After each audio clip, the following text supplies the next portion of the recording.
ग्रंथराज श्रीमद् भगवद गीता था रूप अध्याय 3 अध्याय का नाम है कर्मयोग। श्लोक संख्या 38, पृष्ठ संख्या 139।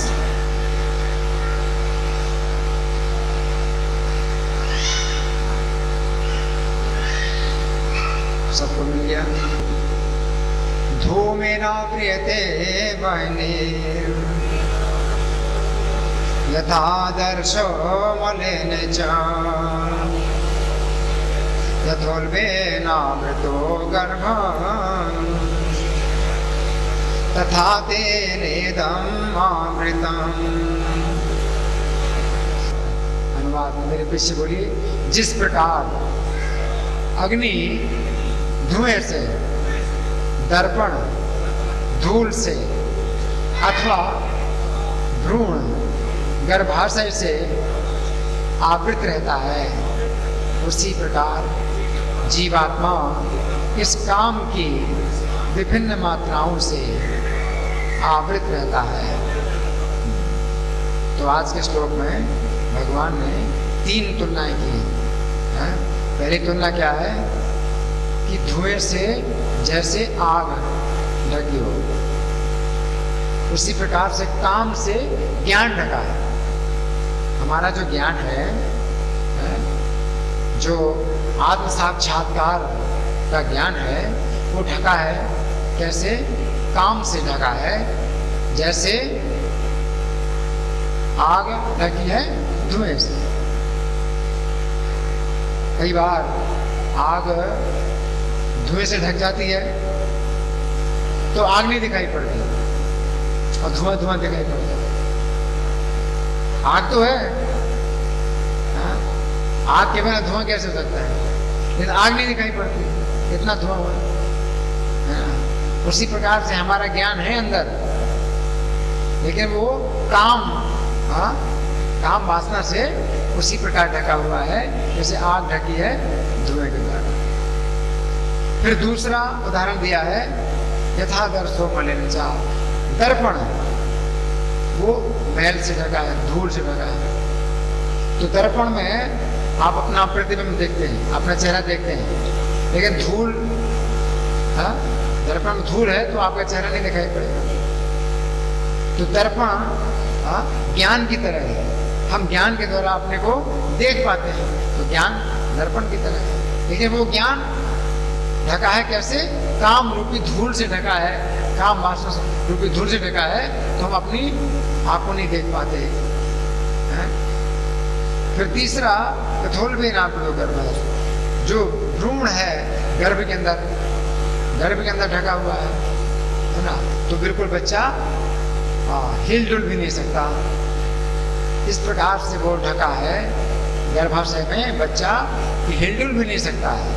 इसी प्रकार से ज्ञान ढका है काम वासना से। 3 उदाहरण दिए हैं। अब हम सुनेंगे प्रभुपाद तात्पर्य में क्या लिखते हैं। श्रील प्रभुपाद की जय। जीवात्मा के आवरण की 3 कोटियां हैं जिनसे उसकी शुद्ध चेतना धूमिल होती है। ये आवरण काम ही है जो विभिन्न स्वरूपों में होता है, यथा अग्नि में धुआं। पहला उदाहरण अग्नि में धुआं, दूसरा दर्पण पर धूल, और तीसरा भ्रूण पर गर्भाशय।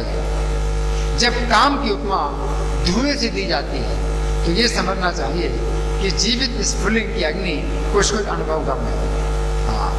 तो जब धुआं से आग ढकी है तो इतना ज्यादा समस्या नहीं है, क्योंकि आग जो है, आग का पता चल रहा है। धुएं से आग ढकी है तो भी आग का पता तो चल रहा है, तो इतना ज्यादा ये आवरण नहीं है। लेकिन दूसरा आवरण ज्यादा है। दूसरा आवरण क्या है? प्रभुपाद लिखते हैं, दूसरे शब्दों में जब जीवात्मा अपने कृष्ण भावनामृत को कुछ प्रकट करता है तो उसकी उपमा धुएं से आवृत अग्नि से दी जा सकती है। यद्यपि जहाँ कहीं धुआं होता है वह अग्नि का होना अनिवार्य है, किंतु प्रारंभिक अवस्था में अग्नि की प्रत्यक्ष अनुभूति अभिव्यक्ति नहीं होती। ये अवस्था कृष्ण भावनामृत के शुभारंभ जैसी है। तो ये जो है आरंभ है, कृष्ण भावनामृत का आरंभ है। यहां से आप कृष्ण भावनामृत आरंभ कर सकते हैं। क्योंकि आग धुएं से ढकी है, तो आप जो है आग को जो है आप धुएं को क्या करते हैं, हवा देते हैं। हवा दे करके आप अग्नि को प्रज्वलित कर सकते हैं, तो धुआं कम हो जाएगा और आग ज्यादा हो जाएगी। तो ये कृष्ण भावनामृत का इसमें आरंभ कर सकते हैं। क्या आपकी काम वासना है, लेकिन वो ज्ञान को उसी प्रकार से ढके जैसे आग को धुआं ढकता है। उसमें आप प्रयास करेंगे तो आग बढ़ जाएगी, धुआं घट जाएगा, है ना। तो ये जो है उतनी खराब स्थिति नहीं है। लेकिन इससे ज्यादा खराब स्थिति कौन सी है? प्रभुपाद लिखते हैं, दर्पण पर धूल का उदाहरण मन रूपी दर्पण को अनेक आध्यात्मिक विधियों से स्वच्छ करने की प्रक्रिया के समान है। अब दर्पण में अगर धूल है, दर्पण में धूल ढका है, दर्पण धूल से ढका है, तो दर्पण का ही पता नहीं चलता। आग धुएं से ढकी है तो धुआं देख करके आपको अंदाजा होता है कि आग है। लेकिन अगर दर्पण धूल से ढका है तो दर्पण का भी अंदाजा नहीं होता, है ना। तो ये ज्यादा खराब स्थिति है ना। काम वासना इतनी ज्यादा हो गई है कि ज्ञान जो है ऐसे ढक गया है दर्पण की तरह। लेकिन स्मृति में भी आप ज्यादा परिश्रम करें। आप ज्यादा परिश्रम करेंगे और साबुन है ना, कपड़ा है, उसे रगड़ेंगे तो दर्पण साफ हो जाएगा। इसमें ज्यादा परिश्रम है। तो यहाँ लिखा है प्रभुपाद ने कि अनेक अनेक आध्यात्मिक विधियों से स्वच्छ करने की प्रक्रिया के समान है। कई विधियां हैं। दर्पण को जब साफ करते हैं तो साबुन भी चाहिए, पानी भी चाहिए, कपड़ा भी चाहिए, कई चीजें चाहिए। तो कई विधियों से आपको जो है कई विधियां अपनानी पड़ती हैं, तब आपका जो ज्ञान है वो निकलता है, साफ होता है। तो दर्पण साफ होगा तो इसमें आपको ज्यादा परिश्रम करना पड़ेगा, कई उपाय करने पड़ेंगे, है ना। तो ये दूसरी स्थिति है। अब लेकिन इससे खराब स्थिति तीसरी है। तो प्रभुपाद लिखते हैं इसकी सर्वश्रेष्ठ विधि है भगवान के पवित्र नाम का संकीर्तन। गर्भाशय द्वारा आवृत भ्रूण का दृष्टांत असहाय अवस्था से दिया गया। यहाँ कोई उपाय नहीं। गर्भ के अंदर जब बच्चा ढका होता है तो आपके पास कोई उपाय नहीं है। आप इंतजार करिए, आपको प्रतीक्षा करनी पड़ेगी। समय के अनुसार वो बच्चे का जन्म होगा, तो उस समय आप कुछ नहीं कर सकते, है ना। तो ये स्थिति असहाय अवस्था है। ये स्थिति जो है ज्यादा खराब स्थिति है। क्योंकि गर्भ स्थित शिशु इधर उधर हिलने के लिए भी स्वतंत्र नहीं रहता। जीवन की अवस्था वृक्षों के समान है। जैसे वृक्ष है तो वृक्षों को आप ज्ञान नहीं दे सकते। वृक्ष कितने ज्यादा ज्ञान में ढके हैं, उनका ज्ञान ढका हुआ है। अब वृक्षों को क्या उपाय है? कोई उपाय नहीं। वो तो अपनी योनि भोगेंगे और तब कहीं उनको दूसरा शरीर मिलेगा और कुछ चेतना उनकी आएगी। अभी वृक्षों की चेतना बहुत ढकी हुई है ना। तो गर्भ के अंदर जैसे बालक है तो वो ढका हुआ है, बंधा हुआ है, कोई उपाय नहीं है। उसी प्रकार से इसमें जो है जब काम वासना से ज्ञान इतना ज्यादा ढका है तो कोई उपाय नहीं है। इसमें उपाय केवल यही है कि प्रतीक्षा करो, समय की प्रतीक्षा करो। आगे प्रभुपाद लिखते हैं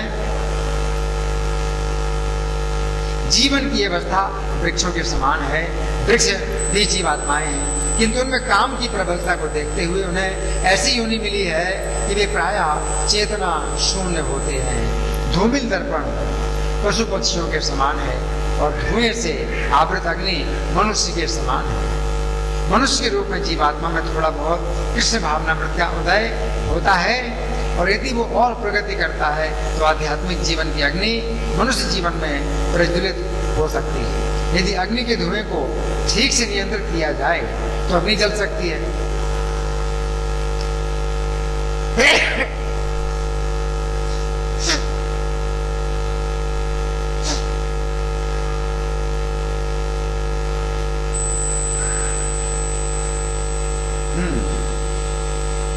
यदि अग्नि के धुएं को ठीक से नियंत्रित किया जाए तो अग्नि जल सकती है। अतः ये मनुष्य जीवन जीवात्मा के लिए ऐसा शुभ अवसर है जिससे वो संसार के बंधन से छूट सकता है।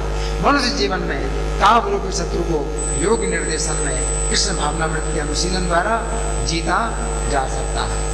तो प्रभुपाद ये बता रहे हैं कि मनुष्य जो जीवन है इसमें काम वासना का इतना प्रभाव नहीं है जितना दूसरे योनियों में। तो मनुष्य योनि में जो काम वासना है तो वो ज्ञान को ढक रही है, लेकिन आपका जो ज्ञान है इतना शक्तिशाली है कि कम से कम उसका पता चल रहा है, अग्नि का पता चल रहा है, धुआं। जहां आप धुआं देखते हैं, अगर आपको आग चाहिए, पहले तो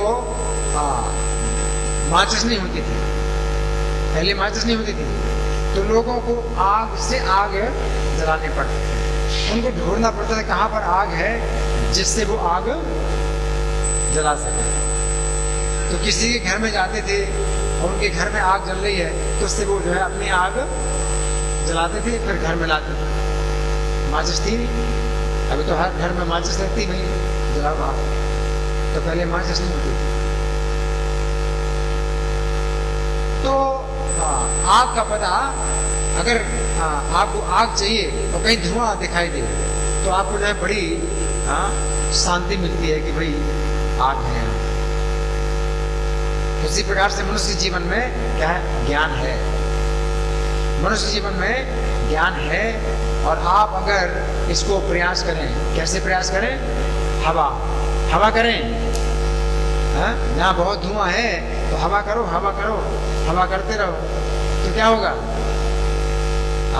आग जो है बढ़ेगी, धुआं घटेगा, आग बढ़ेगी, है ना? तो बड़ा सरल उपाय है ना कि हवा करो। भैया हवा क्या है? आप हरे कृष्ण का जाप करो। अगर हरे कृष्ण का जाप करते हैं तो वो क्या है? लगातार हवा करने की तरह, है ना? हरे कृष्णा कृष्णा कृष्णा हरे हरे, हरे राम राम राम हरे हरे, है ना? ये क्या है? हवा करने की तरह, हवा करते रहो, एक ही काम करते रहो, है ना? इससे आपकी ज्ञान की अग्नि जो है प्रज्वलित हो जाएगी, है ना? यहाँ प्रभुपाद का तात्पर्य समाप्त होता है। इसमें श्री भगवान ने कहा से मैं कुछ पढ़ के सुनाऊंगा कि इसमें काफी बातें हैं, इतना समय नहीं है कि सब कुछ सुना सकूं, कुछ बातें मैं पढ़ के सुनाऊंगा। पहली स्थिति में काम शत्रु धुएं के समान है और ज्ञान अग्नि के समान है। हम जानते हैं जिस समय लकड़ी में आग लगाई जाती है तो प्रारंभ में लकड़ी से धुआं उत्पन्न होता है। उस समय आग की मात्रा कम होती है और धुएं की मात्रा बहुत अधिक होती है।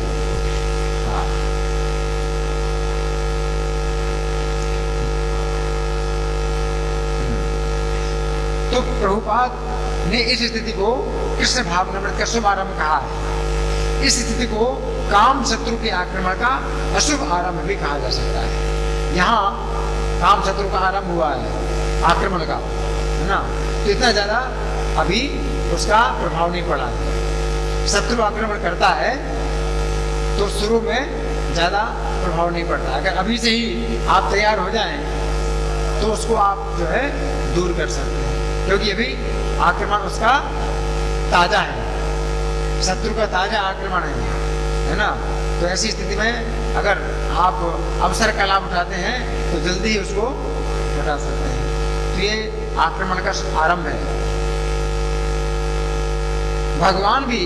भगवान यहाँ पर उस स्थिति का वर्णन कर रहे हैं जिसमें काम शत्रु अपने आक्रमण का प्रारंभ करता है। जिस प्रकार अग्नि को धुआं ढक देता है, उसी प्रकार काम शत्रु के द्वारा उत्पन्न पाप करने का विचार ज्ञान के द्वारा ढक देता है। काम का मतलब क्या है?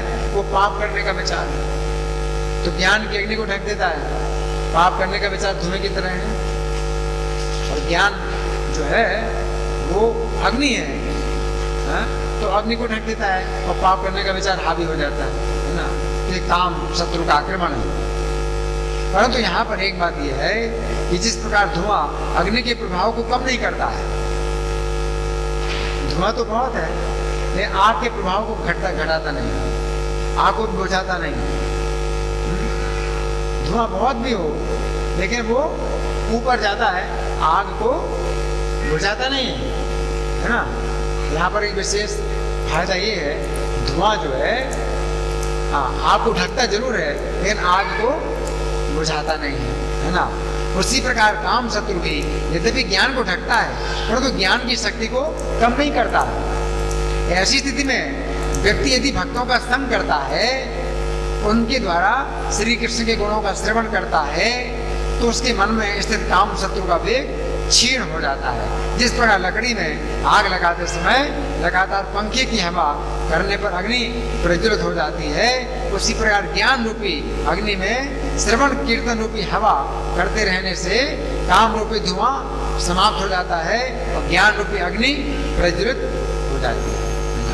ये अब प्रहलाद महाराज का उदाहरण है। इसमें काम शत्रु के आक्रमण की जो पहली स्थिति है उसमें प्रहलाद महाराज का उदाहरण दिया जा सकता है, जिसमें प्रहलाद महाराज अपनी माता कयाधु के गर्भ में थे।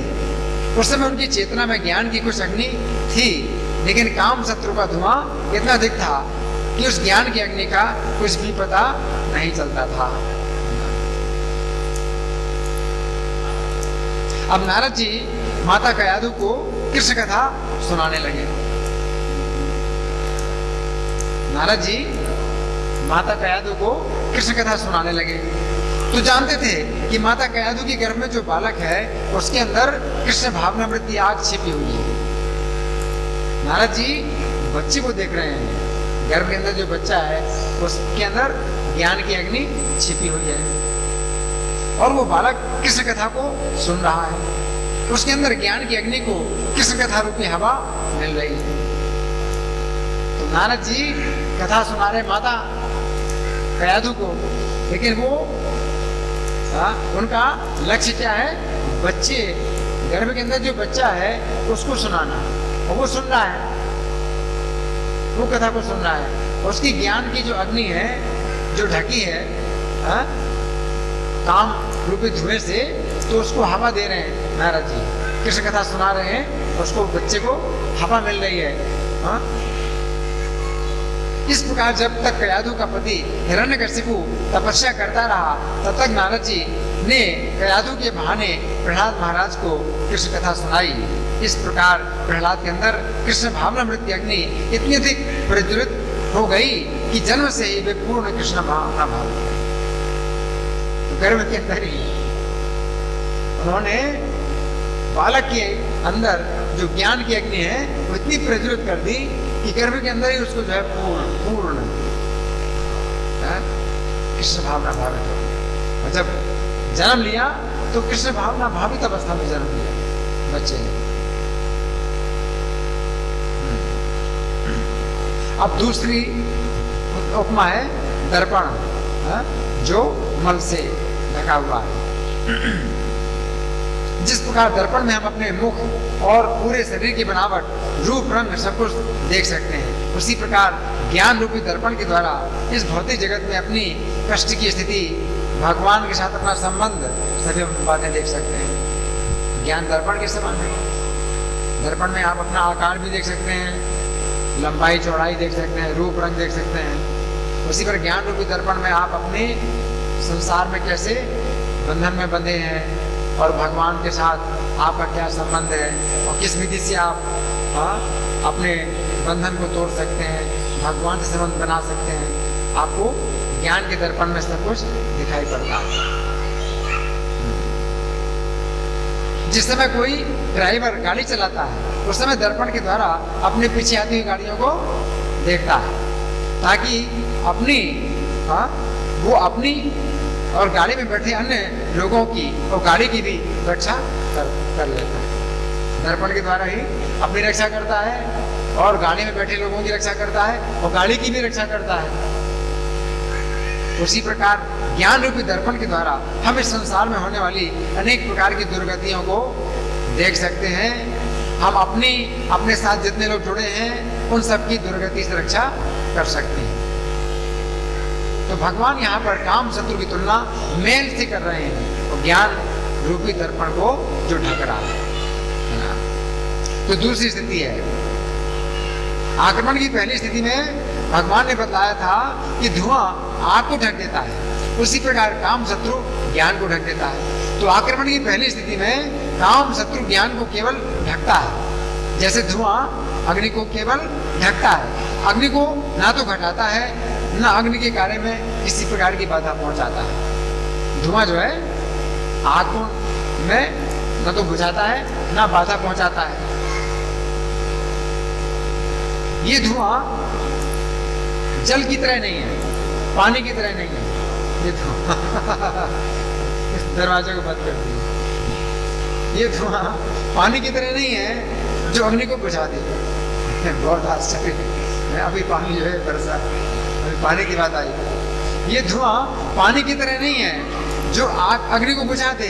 उसी प्रकार आक्रमण की पहली स्थिति में काम शत्रु ज्ञान को केवल ढकता है, परंतु यहाँ तो ना तो ज्ञान को कम करता है न ज्ञान के कार्य में बाधा पहुंचाता है। परंतु आक्रमण की दूसरी स्थिति में आक्रमण की पहली स्थिति से ज्यादा खतरनाक है। काम शत्रु ज्ञान को उसी प्रकार ढक देता है जिस प्रकार मैल दर्पण को ढक देता है। यदि व्यक्ति आक्रमण की पहली स्थिति में ही भक्तों के द्वारा कृष्ण कथा का श्रवण करके काम शत्रु का निवारण कर दे तो आक्रमण की दूसरी स्थिति का अवसर नहीं आएगा। अगर पहली स्थिति में ही आप निवारण कर दो तो दूसरी स्थिति में नहीं आएंगे। परंतु यदि हम आक्रमण की पहली स्थिति में लापरवाही के कारण उचित कार्यवाही नहीं करते हैं तो काम शत्रु हमारे ज्ञान को उसी प्रकार जकड़ लेता है। अब क्या हुआ? जकड़ लिया ज्ञान को। जैसे मैल ने क्या किया, दर्पण को जकड़ लिया। जो धुआं होता है आग को जकड़ता नहीं है, वो तो ऊपर जाता है और आग नीचे सुरक्षित रहती है। लेकिन अब आक्रमण की दूसरी स्थिति है, काम शत्रु ने ज्ञान को जकड़ लिया। जिस प्रकार मैल दर्पण को जकड़ लेता है, अब जिस प्रकार अग्नि को हवा देने से धुआं दूर हो जाता है और अग्नि प्रज्वलित हो जाती है, उस प्रकार दर्पण को हवा देने से मैल दूर नहीं होगा। अब इतने से काम नहीं चलेगा कि हवा करो, और ना ही दर्पण स्वच्छ होगा, न मैल हटेगा न दर्पण स्वच्छ होगा। उसी प्रकार भक्तों के द्वारा कृष्ण कथा रूपी हवा प्राप्त होने से आक्रमण की पहली स्थिति में जिस प्रकार धुआं, काम रूपी शत्रु धुआं दूर हो जाता है और ज्ञान रूपी अग्नि प्रज्वलित हो जाती है, उस प्रकार ज्ञान रूपी दर्पण में चिपका हुआ काम शत्रु रूपी मैल दूर नहीं होता है। अब कथा सुनने से दूर नहीं होता है और ना ही ज्ञान रूपी दर्पण स्वच्छ हो पाता है। यदि मैल दर्पण के ऊपर चिपका हुआ है तो हवा मिलने पर भी हवा ना तो दर्पण तक पहुंच पाती है ना मैल को हटा पाती है। यहाँ भी दर्पण की बात है तो शीशा क्या बात है तो शीशा भी तो वही दर्पण की तरह है, तो मैल को हटा पाती है। उसी प्रकार जिस व्यक्ति के ज्ञान रूपी दर्पण में काम शत्रु रूपी मैल चिपका हुआ है, उसको यदि कृष्ण कथा सुनाई भी जाती है तो भी वो नहीं सुन पाता है, वो सुन ही नहीं पाता, या तो सो जाता है और या दूसरे विषयों में उसका चित्त जाता है। ये स्थिति जो है बड़ी खतरनाक है। अब वो सुनेगा नहीं, वो नहीं सुनेगा है? या तो सो जाएगा और या उसका दिमाग इधर उधर जाएगा, वो कान में कथा नहीं जाती। अब क्या करना चाहिए? अब क्या उपाय?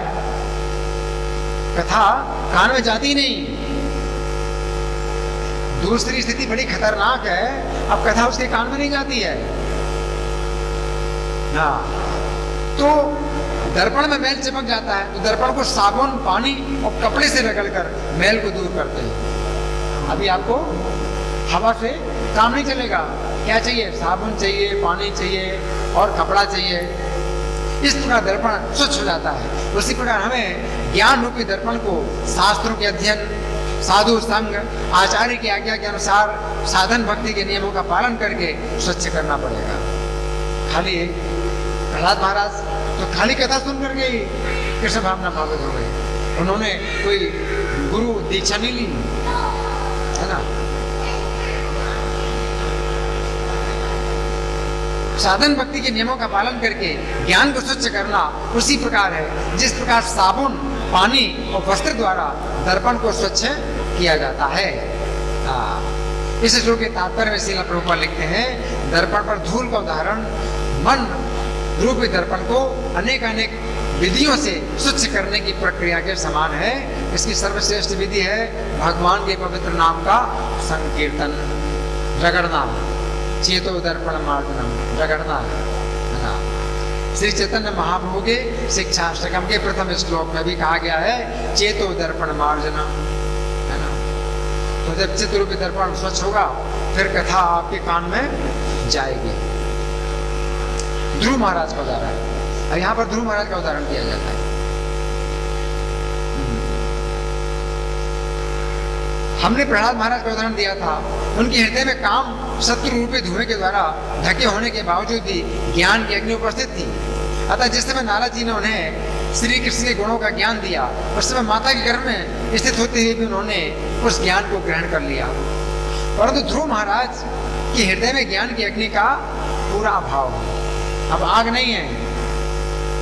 उनके हृदय में ज्ञान रूपी दर्पण पर काम रूपी मैल इतना अधिक जमा हुआ था कि जिस समय अपनी सौतेली माता सुरुचि के वचनों से आहत होकर भी श्री कृष्ण के द्वारा अपने पिता से भी बढ़कर पद प्राप्त करने के लिए वन की ओर जा रहे थे, उस समय नारद जी ने उन्हें ऐसा ज्ञान दिया जिसके द्वारा ध्रुव महाराज घर में मान अपमान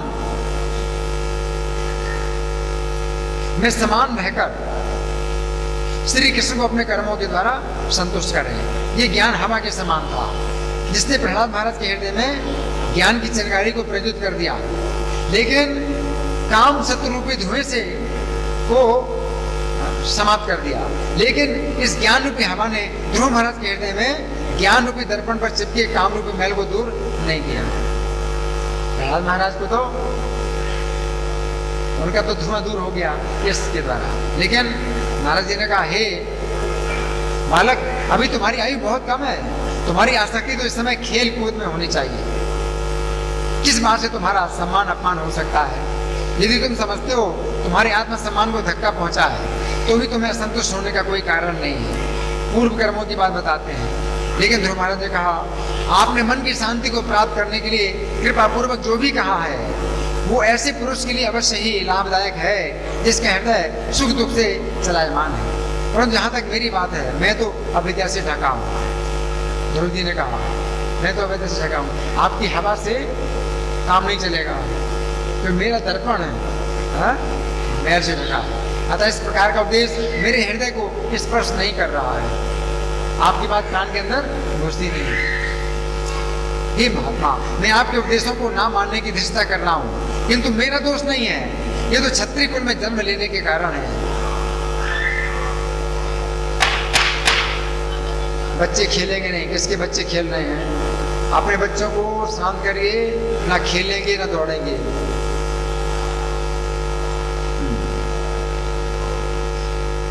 तो ध्रुव महाराज के हृदय में ज्ञान रूपी दर्पण के ऊपर काम रूपी मैल को इतना अधिक चिपका हुआ देखकर नारद जी ने साधन भक्ति के नियम बताए। नारद जी के आदेश के अनुसार ध्रुव महाराज यमुना जी के तट पर मधुवन में रहकर 3 बार जल से स्नान करते थे। पानी की जरूरत है दर्पण को साफ करने के लिए, 3 बार जल से स्नान करते थे। प्राणायाम के अभ्यास के द्वारा अपने मन इंद्रियों को बस में करते थे। ओम नमो भगवते वासुदेवाय इस मंत्र का जप करते थे, रगड़ना भी मंत्र का जाप करना। साधन भक्ति के नियमों का पालन करके ध्रुव महाराज ने अपने ज्ञान को ढकने वाले काम शत्रु को उसी प्रकार दूर किया जिस प्रकार व्यक्ति साबुन, पानी और वस्त्र से रगड़कर दर्पण पर चिपके हुए मैल को दूर करता है। अंत में जब भगवान उनके समक्ष प्रकट हुए उस समय ध्रुव महाराज का ज्ञान रूपी दर्पण अत्यंत स्वच्छ हो चुका था। अतः उन्होंने श्री कृष्ण की स्तुति की। वो तो बहुत लंबी है कथा, तो इस तरह से उन्होंने स्तुति की। अच्छा, अब तीसरी स्थिति क्या है? क्या है? जिस प्रकार गर्भ से शिशु ढका जाता है, तो ज्ञान की तुलना शिशु से अब भगवान ने की। ज्ञान की तुलना है शिशु से, और काम शत्रु की तुलना गर्भाशय से की है। जिस प्रकार गर्भाशय के अत्यंत छोटे स्थान में शिशु को कसकर बंधा होता है, शिशु कसकर बंधा होता है, उसी प्रकार काम शत्रु के द्वारा ज्ञान इतना अधिक बंधा हुआ है कि कोई चेष्टा ही नहीं कर सकता। ये तीसरी स्थिति, आक्रमण की तीसरी स्थिति है। आक्रमण की दूसरी स्थिति में भगवान ने बताया था, जिस प्रकार मैल दर्पण को ढक देता है, उस प्रकार काम शत्रु ज्ञान को ढक देता है। तो आक्रमण की दूसरी स्थिति में काम शत्रु ज्ञान के ऊपर केवल चिपक जाता है, जिस प्रकार मैल दर्पण के ऊपर चिपक जाता है, परंतु मैल दर्पण को बांधता नहीं है। चिपका तो है लेकिन बांधा तो नहीं है, उसको छोटा तो नहीं किया, जकड़ा, ऐसा तो नहीं है, छोटा तो नहीं किया कि दर्पण का आकार छोटा हो जाए। उसी प्रकार आक्रमण की दूसरी स्थिति में काम शत्रु ज्ञान को इतना ढकता है कि ज्ञान दिखाई नहीं पड़ता है, परंतु काम शत्रु ज्ञान को विकृत नहीं कर रहा है ना, विकृत नहीं कर रहा है। अब जैसे कागज है, ऐसे कर दे तो विकृत हो गया ना, ऐसे तो नहीं कर रहा है, दर्पण का आकार तो ज्यों का त्यों है। और साधन भक्ति के नियमों से ज्ञान के ऊपर से काम शत्रु का आवरण उसी प्रकार हट जाता है, जिस प्रकार साबुन, पानी और कपड़े से रगड़ने से दर्पण के ऊपर चिपका हुआ मैल हट जाता है। परंतु आक्रमण की तीसरी स्थिति आक्रमण की दूसरी स्थिति से ज्यादा खतरनाक है? अभी साबुन पानी से सफाई हो रही है, मंत्री बहुत आश्चर्य, सफाई शुरू हो गई साबुन पानी से। यदि व्यक्ति आक्रमण की दूसरी स्थिति में साधन भक्ति के नियमों का पालन करके काम शत्रु का निवारण कर दे, तो आक्रमण की तीसरी स्थिति का अवसर ही नहीं मिलता। परंतु यदि आक्रमण की दूसरी स्थिति में लापरवाही के कारण उचित कार्यवाही नहीं करते हैं, तो काम शत्रु हमारे ज्ञान को उसी प्रकार ग्रस लेता है और विकृत कर देता है, जिस प्रकार गर्भाशय के अंदर शिशु की स्थिति अत्यंत दुर्दशा ग्रस्त हो जाती है। कितनी बुरी हालत है, वो ठीक से फैल भी नहीं सकता, अपने आकार को सीधा कर नहीं सकता है, तो उसको कितनी तरह से, पूरी तरह से उसको जकड़ा। जिस प्रकार दर्पण के ऊपर साबुन, पानी, वस्त्र को रगड़ने से दर्पण स्वच्छ हो जाता है, उसी प्रकार गर्भाशय में बंद शिशु के लिए ये विधि जरा भी व्यवहारिक नहीं है। साबुन, पानी, वस्त्र से काम नहीं चलेगा। उसके लिए संभव नहीं है वो साधन भक्ति के नियमों का पालन करे, क्योंकि वो पागलपन की स्थिति में है, वो बिल्कुल पागलपन की स्थिति में है। साधन भक्ति के नियमों का भी पालन नहीं करेगा, वो जब भी नहीं करेगा, कुछ नहीं करेगा, वो पागलपन की स्थिति में। तो क्या करना चाहिए? तीसरी स्थिति में काम शत्रु का निवारण करने के लिए हमें क्या करना चाहिए? हम जानते हैं जिस समय शिशु गर्भ के द्वारा ढका हुआ है, उस समय एकमात्र उपाय यही है कि शिशु को गर्भ में धारण करने वाली माता उस शिशु की रक्षा और शिशु के विकास और गर्भ से बाहर आने के लिए समय की प्रतीक्षा करती रहे।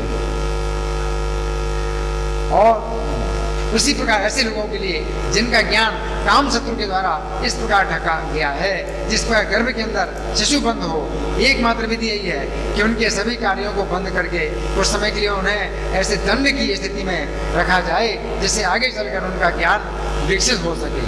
कुछ समय के पश्चात काम शत्रु के आवरण से ज्ञान स्वतः मुक्त हो सके, उनको दंड ही दिया जाए। उदाहरण, नलकूबर मणिग्रीव।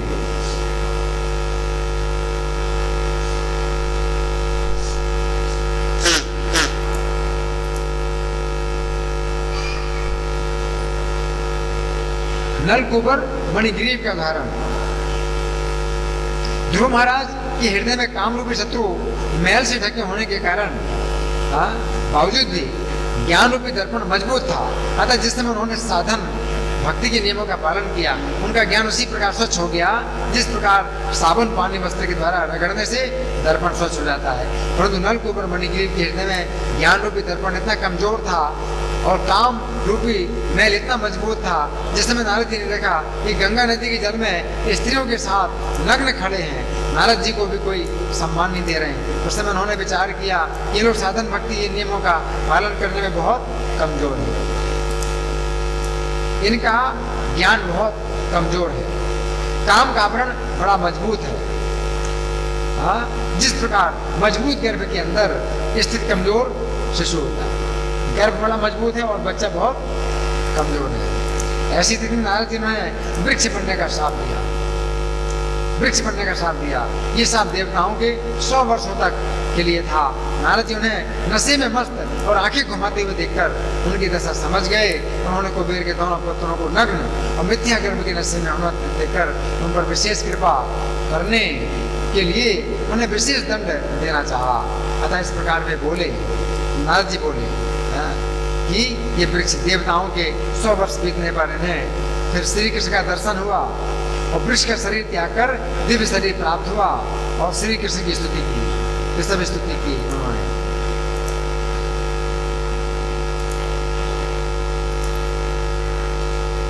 तो भगवान यहाँ बता रहे हैं 3 स्थितियों का वर्णन किया है भगवान ने। पहली स्थिति में ज्ञान के ऊपर काम का पतला आवरण है। काम शत्रु के आक्रमण की पहली स्थिति है। भगवान ने ज्ञान की तुलना अग्नि से की और काम रूपी शत्रु की तुलना धुएं से की। जिस प्रकार धुएं से ढकी हुई अग्नि की उष्मा प्रकाश का उपयोग नहीं किया जा सकता, आपकी गर्मी और प्रकाश आपको नहीं मिलेगी, धुएं से ढकी है। उसी प्रकार पहली स्थिति में काम से ढके हुए ज्ञान का कुछ प्रभाव देखा जाता है। दूसरी स्थिति में ज्ञान के ऊपर काम का अधिक मोटा आवरण होता है। ये काम शत्रु के आक्रमण की दूसरी स्थिति है। इसमें भगवान ने ज्ञान की तुलना दर्पण से की है, जो काम रूपी मैल से ढका हुआ है।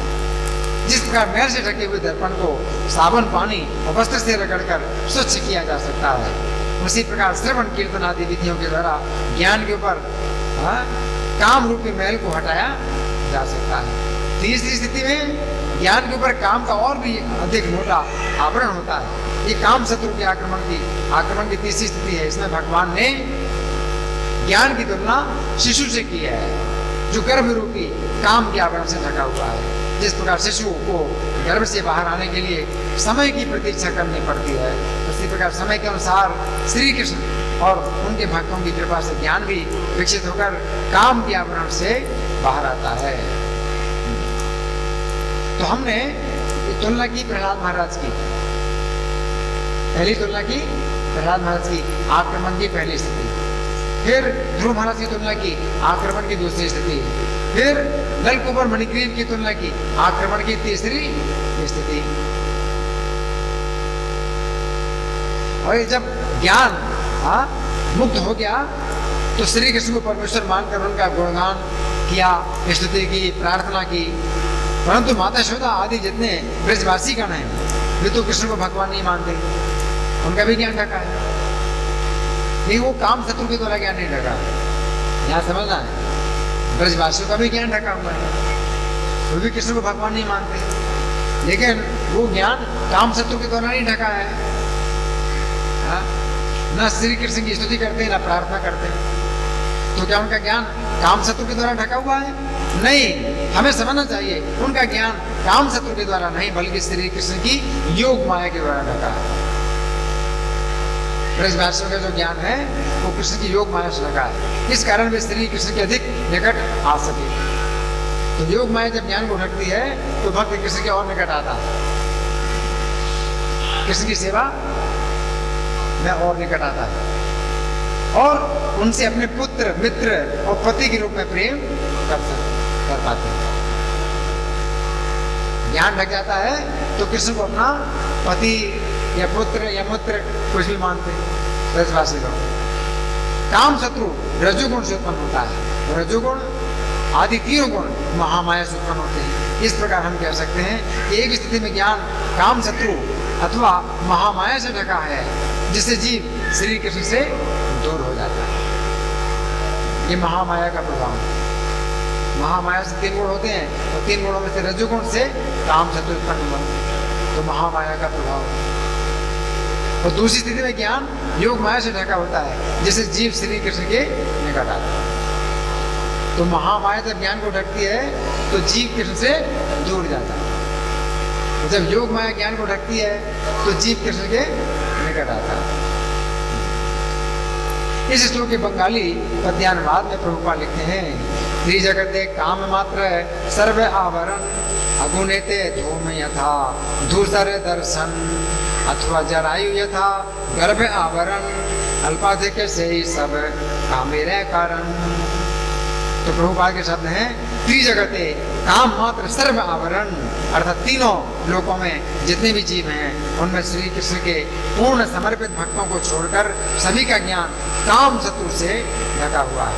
इस बात से हमें यही शिक्षा मिलती है कि हम सदा श्री कृष्ण की शरण ग्रहण करें ताकि ये काम शत्रु हमारे ज्ञान को मुक्त कर दे और हम श्री कृष्ण के नाम रूप गुण और लीलाओं का आस्वादन कर सकें।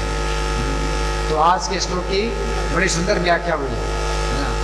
अब आप लोगों की ओर से कोई प्रश्न है या कोई चर्चा है या मैं प्रश्न करूं? मैं प्रश्न करूं? ठीक है, मैं प्रश्न कर रहा हूं। तो भगवान ने काम शत्रु के द्वारा ज्ञान जो ढका हुआ है उसकी 3 प्रकार से तुलनाएं की है ना। तो पहली तुलना में क्या है? अग्नि धुएं से ढका, आक्रमण की पहली स्थिति है, यानी कम खराब स्थिति है, आक्रमण का पहली स्थिति है ना। तो उससे क्या होता है कि जो धुआं है अग्नि को ढकता है, लेकिन अग्नि को जो है वो कम नहीं करता, अग्नि को कम नहीं करता है ना, ढकता है और आसानी से दूर हो जाता है। क्या करो? हवा करो, आसानी से दूर हो जाता है। तो ये काम शत्रु का पहला आक्रमण है की स्थिति है, आग जैसे धुएं से है ना। तो इसमें उदाहरण हमने क्या दिया? किसका उदाहरण दिया? प्रहलाद महाराज का। प्रहलाद महाराज गर्भ के अंदर है और नारद जी उनको कथा सुना रहे हैं। तो कथा सुन रहे हैं तो वो हवा, कृष्ण कथा की हवा लगती रही तो काम शत्रु का जो धुआं है वो दूर होता गया और ज्ञान की अग्नि बढ़ती गई। और जब गर्भ से जब जन्म हुआ तो पूरी तरह से उनकी ज्ञान अग्नि प्रज्वलित हुई ना। दूसरा उदाहरण, काम शत्रु ज्ञान को ढकता है। दूसरा उदाहरण क्या दिया? तुलना, दर्पण धूल से ढका है, ये ज्यादा खतरनाक। क्यों? धुआं तो जो है आग को कम नहीं करता, आग के प्रभाव को कम नहीं करता, लेकिन जो दर्पण है, ये जो धूल है, ये दर्पण के प्रभाव को कम करती है। और हवा करने से काम नहीं चलेगा,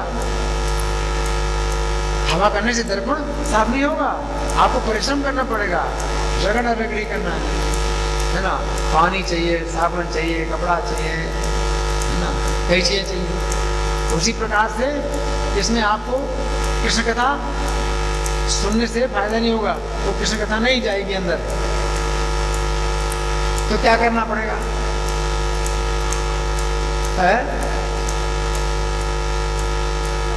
हरे कृष्ण का जाप, हरे कृष्ण मंत्र का जाप है, 4 नियमों का पालन है और कई प्रकार की सेवाएं, मंदिर की सेवा है, मंदिर मार्जन है, झाड़ू है करना है, कई प्रकार की सेवाएं करनी है ना। तो इसमें उदाहरण किसका दिया गया? ध्रुव महाराज। ध्रुव महाराज को नारद जी ने मंत्र दिया, मंत्र का जाप करो, 3 बार स्नान करो, है ना, पूजा करो, कई प्रकार के कार्य किए, ये करो। तो ये उसी प्रकार से साबुन, पानी, कपड़ा से जब दर्पण को साफ किया जाता है। फिर तीसरा जो ज्ञान काम शत्रु के आक्रमण की तीसरी स्थिति क्या होती है? बच्चा गर्भ से ढका हुआ, गर्भ से ढका हुआ है बच्चा, है ना। तो बच्चा बहुत कमजोर है और जो गर्भाशय है वो बहुत मजबूत है, उसने उसको कैसे दबा के रखा हुआ है? वो सीधा भी नहीं हो सकता, अपने पैरों को भी सीधा नहीं कर सकता, हाथों को सीधा नहीं कर सकता, गर्दन सीधी नहीं कर सकता, सब कुछ बुरी तरह से उसको क्या किया है? मोड़ा हुआ है। है उसको क्या बोलेंगे, गोथा गूंथ दिया आवरण। तो इसमें कोई विधि काम नहीं, कोई विधि काम नहीं करेगी। इसका उदाहरण क्या बताया, नलकुबर मणिग्रीव, उनको जो है नारद जी कृष्ण कथा सुनाते, तो कहाँ कथा सुनने वाले, उनको मंत्र दे के मंत्र जाप करो, तो क्यों जाप करें, क्यों नहीं करेंगे, वो पागल कृष्ण थे।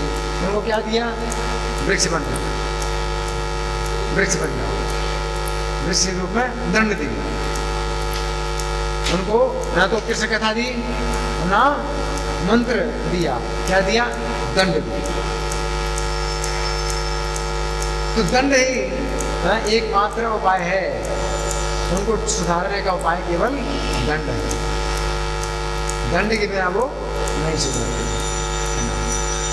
इस प्रकार से हमें जो है काम रूपी शत्रु के 3 स्थितियों पर विचार करना चाहिए, है ना, और कोशिश करना चाहिए कि हमारा ये शत्रु का कैसे निवारण हो और हमारे ज्ञान की आग प्रज्वलित हो जाए। धन्यवाद। ग्रंथराज श्रीमद् भगवद गीता की जय, श्रील प्रभुपाद की जय, राधा पार्थ ललिता विशाखा गौर निताई, सीताराम लक्ष्मण हनुमान प्रहलाद सिंह की जय।